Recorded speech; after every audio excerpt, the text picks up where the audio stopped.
Leksjon 1. Viktigheten av medisinsk hjelp. Det klart at arbeidet til Leger uten grenser ekstremt viktig. Faktisk. De frivillige i denne organisasjonen virkelig heroiske, og gir avgjørende medisinsk hjelp i krisesoner. Jeg beundrer deres engasjement. Det kreves en spesiell type person for å gjøre den typen arbeid. Absolutt. De møter ofte utfordrende forhold, men de fortsetter å hjelpe de som trenger det. Jeg kan ikke engang forestille meg den følelsesmessige toll det må ta på dem. Det krever absolutt enorm motstandskraft og medfølelse. Kanskje vi bør støtte deres innsats? Det en god idé. Vi kan organisere en innsamlingsaksjon eller bevisstgjøringskampanje. Ja. Å øke bevisstheten om arbeidet deres kan inspirere andre til å bidra. Her å gjøre en positiv innvirkning i verden, et skritt av gangen. Leksjon 2. Stress og egenomsorg. Jeg føler meg stresset over de kommende eksamene mine. De ser ut til å ruve over meg. Ta dype åndedrag, du har forberedt deg godt, og det viktig å stole på dine evner. Takk. Jeg glemmer ofte å puste når jeg føler meg overveldet. Det gjør vi alle. Noen ganger kan en enkel pause gjøre underverker for vår sinnstilstand. Det sant. Kanskje jeg burde innlemme flere avslappingsteknikker i rutinen min. Absolutt. Meditasjon eller til og med en kort spasertur kan hjelpe deg med å rense tankene dine. Jeg skal gjøre det til et poeng å finne litt tid for meg selv midt i kaoset. Det høres ut som en klok plan. Husk at ditt velvære like viktig som studiene dine. Her det viktig å balansere arbeid og egenomsorg effektivt. Leksjon 3. Motebehov. Jeg trenger noen trendy jeans og casual topper til daglig bruk. Det høres ut som en flott plan. En allsidig garderobe gjør det mye enklere å kle på seg. Nøyaktig. Jeg stirrer ofte på et fullt skap, men føler at jeg ikke har noe å ha på meg. Jeg kan relatere. Det viktig å ha stiftestikker som kan mikses og matches. Kanskje vi burde gå på shopping sammen. Jeg kunne brukt noen moteråd. Jeg ville blitt glad. Å handle med en venn gjør det alltid morsommere. I tillegg kan jeg bruke en annen mening om hva som ser bra ut på meg. Absolutt. Jeg sikker på at du vil finne noen fantastiske stikker som passer din stil. Her et vellykket shoppingeventyr fremover. Leksjon 4. Navigere i utfordringer. I enhver situasjon den inneholdt på en grunnleggende måte. Interessant perspektiv. Antyder du at det alltid finnes en løsning på alle problemer? Nettopp. Veien ut, uansett dimensjon økonomisk, sosial eller politisk, må søkes. Det en dyp tanke. Det innebærer at utfordringer kan føre til vekst og endring. Faktisk. Å omfavne vanskeligheter kan bare føre oss til innovative løsninger. Det viktig å forbli åpen og tilpasningsdyktig når du møter motgang. Absolutt. Kanskje vi burde begynne å se på hindringer som muligheter i forkledning. Jeg er helt enig. La oss styrke en tankegang som tar imot utfordringer. Her er det for å finne stier gjennom hver storm som kommer vår vei. Leksjon 5. Myndighetsskifte. Regjeringen må endre seg. Vi trenger en ny regjering for et nytt århundre. Jeg er enig. Det er avgjørende at lederskap utvikler seg for å møte behovene til det moderne samfunnet. Vi krever ledere som er ydmyke nok til ikke å prøve å påtvinge utdaterte ideer. Faktisk. Friske perspektiver kan drive fremgang og innovasjon. Hva mener du er de viktigste egenskapene for nye ledere å ha? Jeg tror empati og tilpasningsevne er avgjørende i dagens fartsfylte verden. Absolutt. Ledere må få kontakt med menneskene de tjener og svare på deres behov. Det er også viktig at de oppmuntrer til deltakelse og inkludering i styresett. Her er å se for seg en fremtid med ledere som inspirerer og forener. Leksjon 6. Håndtere konflikter. Ja, jeg har hatt en god del av konflikter på arbeidsplassen. Hva med deg? Noen tips for å administrere dem effektivt? Jeg har lært at å ta opp konflikter raskt er avgjørende.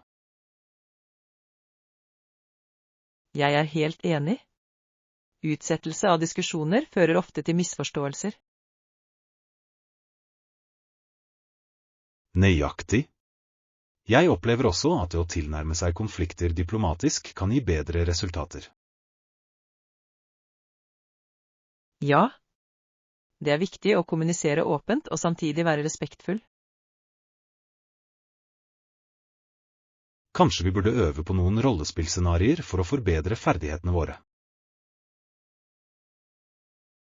Det høres ut som en morsom og praktisk idé. Å lære gjennom praksis er effektivt. Her er for å bli konfliktløsningseksperter sammen. Leksjon 7. Flatt land og jordbruk. Landet er ganske flatt, og det er ikke omgitt av vann. Ja, jeg har hørt at de dyrker hvete i Saskatchewan, noe som er fascinerende. Absolutt. De enorme jordene som strekker seg over landskapet er ganske imponerende.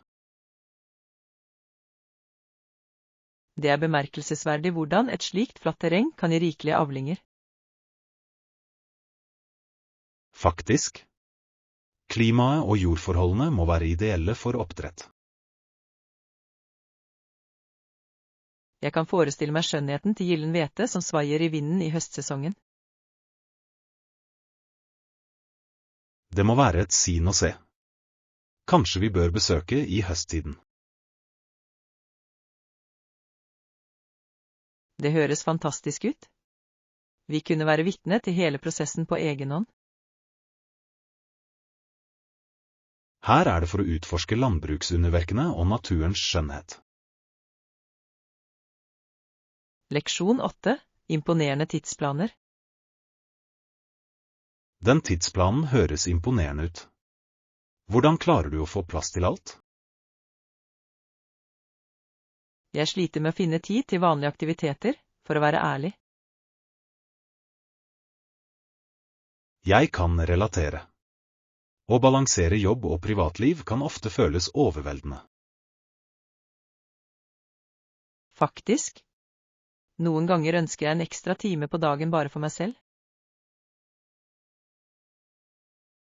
Kanskje vi burde prioritere oppgavene våre og sette grenser for vår tid.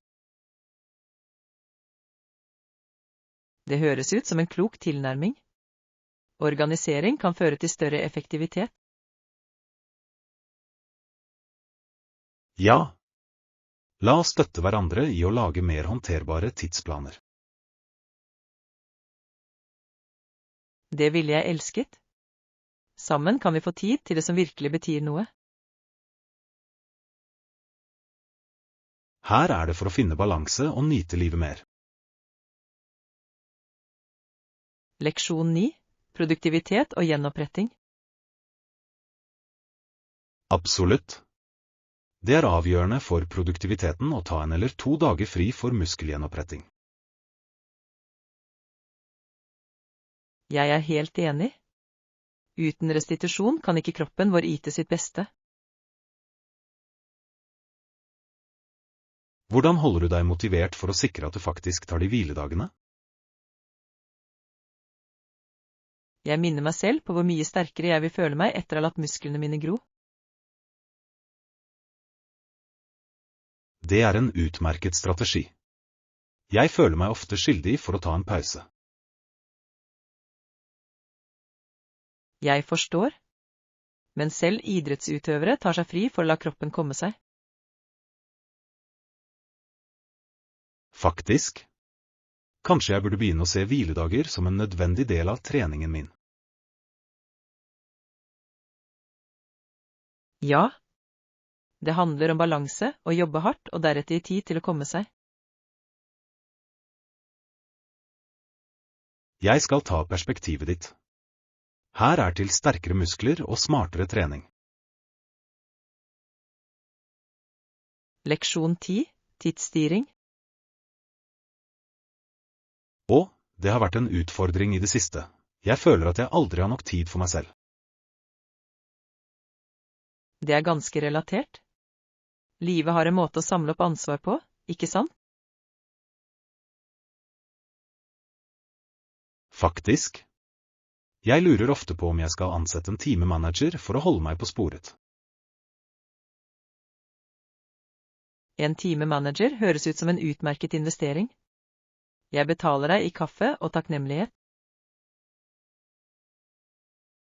Nøyaktig. Kanskje jeg burde gjennomføre intervjuer for stillingen. Bare forestill deg Svene, ekspert på håndtering av tidsløsing og utsettelse. Jeg ville absolutt ansatt den som hevder å ha mestret balansekunsten.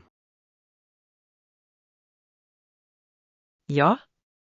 Jeg tror vi bør brainstorme måte å finne ut mer personlig tid. En strålende idé. La oss lage en plan for å prioritere oss selv midt i kaoset. Leksjon 11. Effekt på sosiale medier.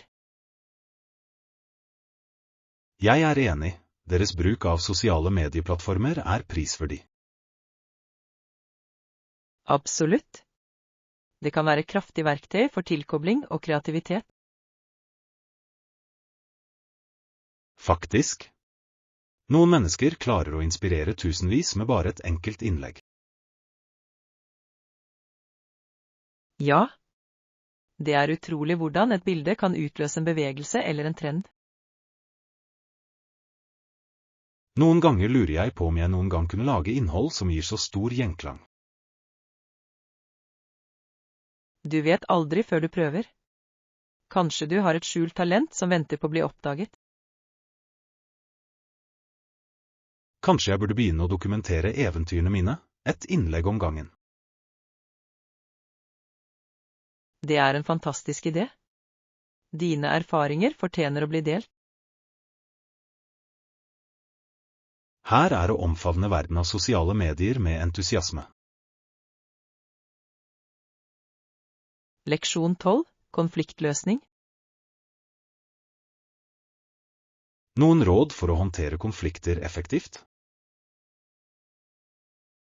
Jeg tror det er best å ta opp dem raskt og diplomatisk. Det er et utmerket råd. Å unngå konflikt forverrer ofte situasjonen. Nøyaktig. Det er som å la en liten brann vokse til et rasende inferno. Jeg vil mye heller slukke flammene tidlig. Ja. Åpen kommunikasjon er nøkkelen til å løse misforståelser. Kanskje jeg burde øve på mine diplomatiske ferdigheter, og begynne med mindre uenigheter. En strålende idé. Det er en fin måte å bygge opp tillit til konfliktløsning.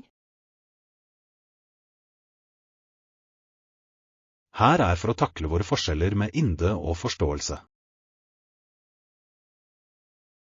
Leksjon 13. Skaporganisering. Det føles deilig å ha et ryddig skap, ikke sant? Absolutt. Det er noe tilfredsstillende med organiserte rom. Definitivt. Det reduserer stress og gjør det mye lettere å finne ting. Ja. Et rotfritt miljø fører ofte til et rotfritt sinn. Jeg ordnet en gang skapet mitt og fant klær jeg hadde glemt. Det er alltid en hyggelig overraskelse. Det er som å handle i din egen garderobe. Jeg burde gjøre det oftere. Et ryddig skap kan til og med inspirere til nye antrekkskombinasjoner. Faktisk. Kanskje vi burde ha en skaporganisasjonsfest? Jeg elsker den ideen. Sammen kan vi skape et stilig og rolig rom. Leksjon 14. Fargepreferanser. Det ser fint ut, men jeg tror jeg foretrekker noe i en lysere farge. Jeg skjønner helt. Lysere farger føles ofte mer forfriskende og levende. Nøyaktig. De kan lyse opp et rom og skape en munter atmosfære. Ja. I tillegg har de en tendens til å reflektere mer lys, slik at rommene føles større. Det har jeg lagt merke til. Det er som en smart optisk illusjon. Kanskje vi bør utforske noen blekere nyanser sammen? En strålende idé. Jeg er spent på å se hvilke alternativer som finnes. La oss legge ut på denne fargerike reisen. Her er for å forvandle rommene våre med de perfekte fargetonene. Leksjon 15. Budsjettering for kjøp. Høres fint ut. Hvor mye brukte du på det? Jeg brukte rundt $50, som jeg tror er ganske rimelig i forhold til jeg mottok. Det er en utmerket avtale. Det er alltid tilfredsstillende å finne verdi i kjøp. Jeg er enig. Det føles som en miniseier når du holder deg innenfor budsjettet. Absolutt. Jeg opplever ofte at litt planlegging går langt i å spare penger. Ja. Kanskje vi bør lage en handleliste for å sikre at vi ikke bruker for mye. En klok strategi. På den måten kan vi fokusere på det vi virkelig trenger. La oss gjøre det til en morsom utfordring og holde oss til budsjettet vårt. Hurra for kyndige shopping og økonomiske seire fremover. Leksjon 16. Pedagogisk reise. Jeg gikk først på universitetet for å studere medisin, men senere gikk jeg over til å studere religion. Det er en fascinerende overgang. Hva førte til en slik endring i fokus?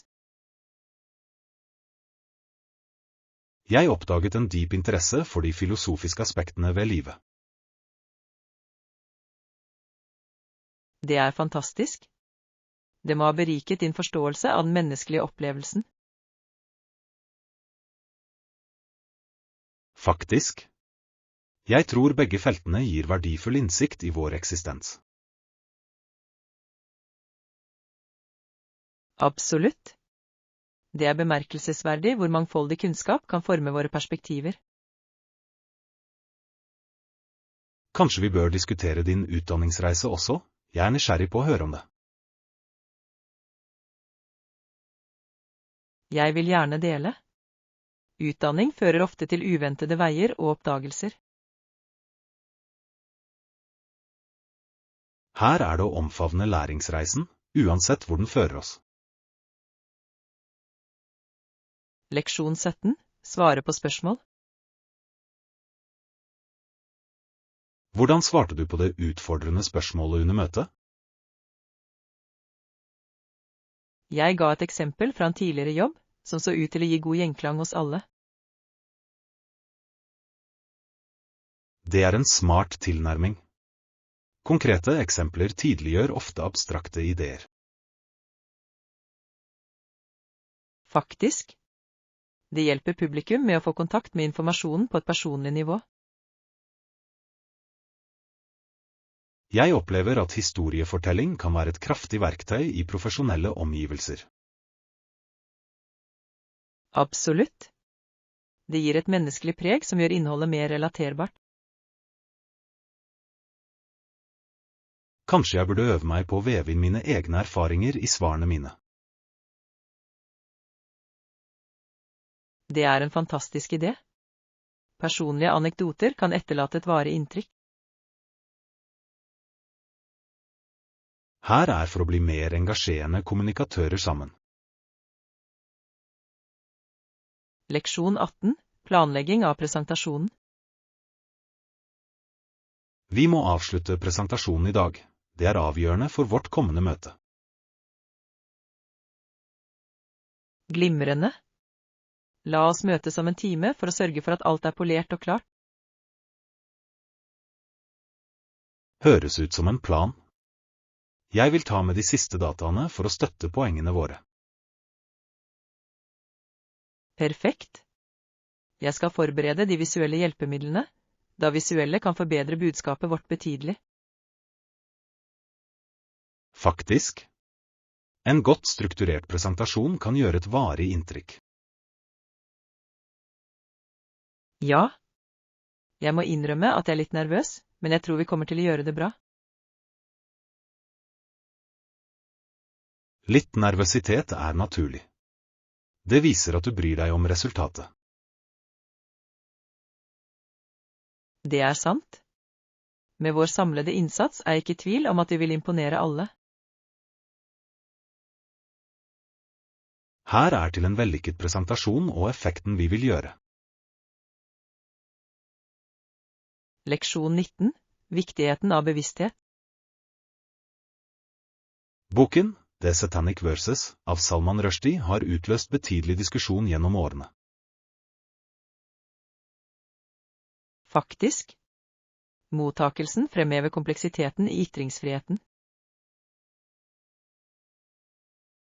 Det er fascinerende hvordan litteratur kan vekke så sterke reaksjoner og debatter. Ja. Den tjener som en påminnelse om ansvaret som følger med kunstnerisk frihet. Jeg lurer ofte på hvordan forfattere navigerer i den fine linjen mellom kreativitet og kontrovers.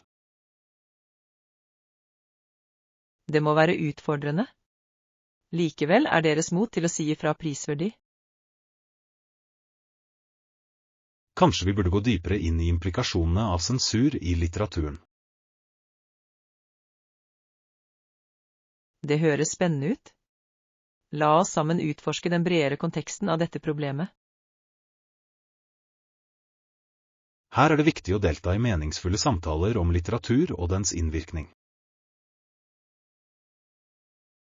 Leksjon 20.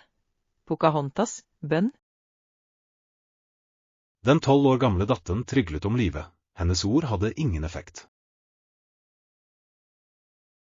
Det er et gripende øyeblikk i historien. Pocahontas, bønn illustrerer kraften til medfølelse. Ja. Hennes tapperhet i møte med slik motgang er virkelig inspirerende. Det er en påminnelse om hvordan barn kan ha visdom over årene. Faktisk. Det får en til å reflektere over virkningen av uskyld i turbulente tider. Jeg kan bare forestille meg følelsene som har fylt luften i det øyeblikket. Det er en kraftig historie som fremhever kompleksiteten i menneskelige relasjoner. Absolutt. Kanskje vi burde gå dypere inn i denne historien og lære mer? En strålende idé. Historien har så mye å lære oss hvis vi er villige til å lytte. Leksjon 21. Omfavne motsetninger.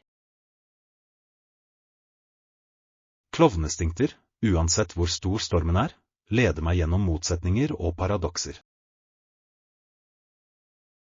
Det er ganske utsagnende. Det antyder en leken tilnærming til livets utfordringer. Faktisk. Å omfavne motsetninger gir en rikere opplevelse. Det er som å finne humor selv i de kaotiske øyeblikkene. Nettopp. Livet er alt for kort til å ta alt på alvor. Og noen ganger er latter den beste måten å navigere gjennom vanskeligheter. Ja. Det kan forvandle de tyngste stormene til et letthjertet eventyr. Ja. La oss ta i bruk denne filosofien i vårt daglige liv. En fantastisk idé. La oss omfavne absurditetene og nyte turen. Leksjon 22. Stressmestring.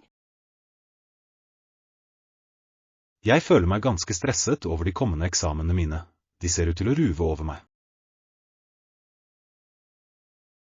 Ta dype åndedrag, du har forberedt deg godt, og det er viktig å stole på dine evner. Takk. Jeg glemmer ofte å puste når trykket bygger seg opp. Det skjer med de beste av oss. Kanskje noen avslappingsteknikker kan bidra til å lindre det stresset. Det er en utmerket idé. Jeg bør inkludere meditasjon eller yoga i rutinen min. Ja. Selv en kort spasertur kan gjøre underverker for tankegangen din og redusere angst. Jeg skal gjøre det til et poeng å finne tid for meg selv midt i kaoset med å studere. Det høres ut som en klok avgjørelse. Husk at ditt velvære er like viktig som studiene dine. Her er for å balansere vårt akademiske ansvar med egenomsorg. Leksjon 23. Mote Essentials. Jeg trenger noen trendy jeans og casual topper til daglig bruk. Det høres ut som en god idé.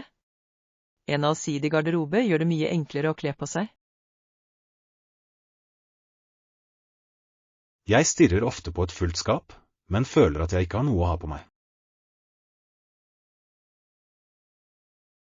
Jeg kan relatere. Det er viktig å ha stiftestikker som kan mikses og matches.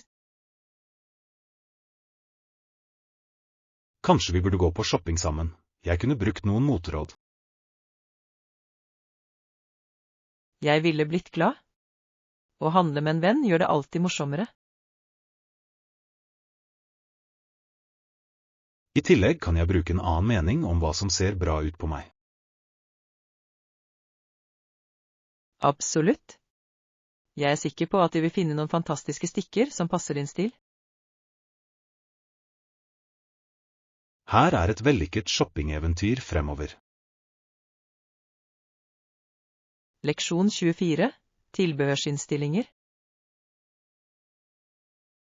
Jeg liker at den første har en lengre stropp for skulder- eller crossbody-bruk. Det er et veldig praktisk valg. Lange stropper gir ofte allsidighet i hvordan du bærer en veske. Nøyaktig. Jeg foretrekker å kunne velge hvordan jeg skal style den basert på antrekket mitt. Det er som å ha det beste fra to verdener. Har du noen spesifikke farger i tankene? Jeg heller mot noe nøytralt som kan komplementere ulike antrekk. Et smart valg? Nøytrale farger har en tendens til å være tidløse og enkle å per. I tillegg kan jeg unngå bryet med å finne matchende tilbehør. Ja. La oss utforske noen alternativer som passer perfekt til dine kriterier. Jeg er spent på å se hva vi oppdager. Leksjon 25, møteagenda. Er det andre temaer på agendaen for møtet vårt? Ja, vi vil gjennomgå salgsrapporten og diskutere strategier for forbedring. Det høres livsviktig ut. Å analysere ytelsen vår kan gi verdifull innsikt. Absolutt. Det er viktig å forstå hva som fungerer og hva som må justeres. Jeg lurer på om vi også skal inkludere tilbakemeldinger fra teamet i vår diskusjon. Det ville vært en god idé. Teaminnspill kan ofte avsløre perspektiver vi kan overse. I tillegg fremmer det et samarbeidsmiljø der alle føler seg verdsatt. Ja. La oss sørge for å oppmuntre til åpen kommunikasjon under møtet. Her er til produktive diskusjoner og effektive strategier. Leksjon 26, yogamatte anbefalinger.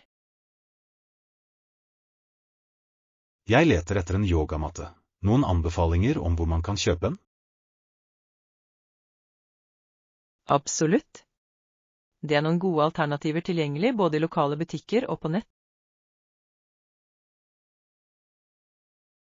Det er nyttig. Jeg foretrekker en matte som gir godt grep og demping for komfort. Ja. Det er viktig for å øve uten å bekymre deg for å skli.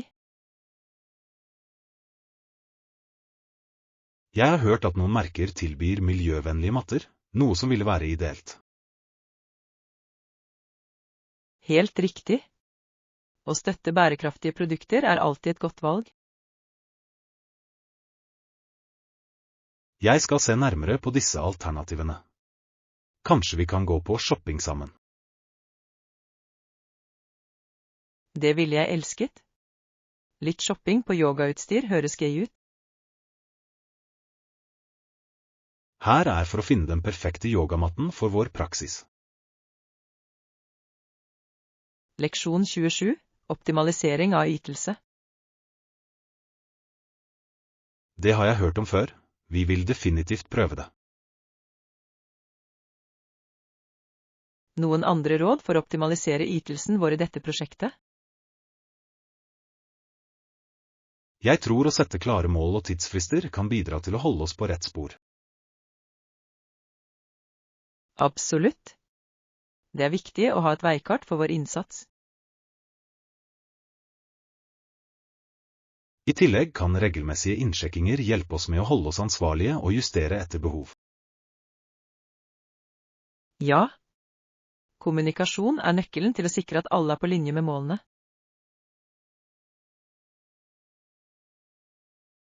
Kanskje vi bør planlegge ukentlige møter for å diskutere fremgangen vår. Det høres ut som en flott plan. La oss sørge for at vi forblir fokuserte og motiverte. Her er et vellykket og produktivt samarbeid. Leksjon 28, Halloween-moro. Den voksne som åpner døren later som om han er redd og legger så godteribiter i hvert barns åpne pose. Det høres ut som en morsom og leken Halloween-tradisjon. Ja. Det legger til et overraskelsesmoment som barn sikkert liker. Jeg kan bare forestille meg gleden i ansiktene deres når de mottar godbiter. Nøyaktig. Det er en fin måte å engasjere seg i samfunnet i denne høytiden. Kanskje vi bør vurdere å arrangere vårt eget Halloween-arrangement neste år? Det ville jeg elsket. Vi kunne være kreative med kostymer og dekorasjoner. Ja. La oss gjøre det til en uforglemmelig opplevelse for alle involverte. Her er det for å spre glede og godteri under Halloween. Leksjon 29, butikktid. Unnskyld meg, hørte du om bordstigningsmeldingen? Ja, de sa at flyet vårt nå går ombord, noe som er ganske spennende. Jeg håper vi kan komme raskt gjennom sikkerheten. Jeg vil ikke gå glipp av flyturen. Absolutt. Jo før vi kommer ombord, jo raskere kan vi slappe av. Jeg lurer på om det fortsatt er noen butikker som er åpne på flyplassen for en matbit i siste liten. Det er et godt spørsmål. Jeg tror noen butikker holder åpent til siste flytur. La oss sjekke terminalkartene for å se hvilke alternativer som er tilgjengelige. Ja. Jeg vil heller ta noe deilig enn å være sulten på flyturen. Her er det enklere reiser og velsmakende snacks før vi tar av. Leksjon 30, produktivitet og teamarbeid. Det er viktig å delegere oppgaver til teamet ditt for å sikre effektivitet. Jeg har gjort det, men jeg føler meg skyldig i å gi dem for mye arbeid. Det er forståelig. Det er imidlertid viktig å huske at teamarbeid kan lette belastningen. Ja, jeg glemmer ofte at samarbeid kan føre til større produktivitet. Nøyaktig. Å dele ansvar gjør at alle kan bidra med sine styrker. Kanskje jeg burde minne meg selv på at teamet mitt er ivrig etter å hjelpe. Det er en flott tankegang. Det fremmer en følelse av fellesskap og støtte. Jeg skal jobbe med det perspektivet. Takk for oppmuntringen. Her er det å omfavne teamarbeid og nå våre mål sammen.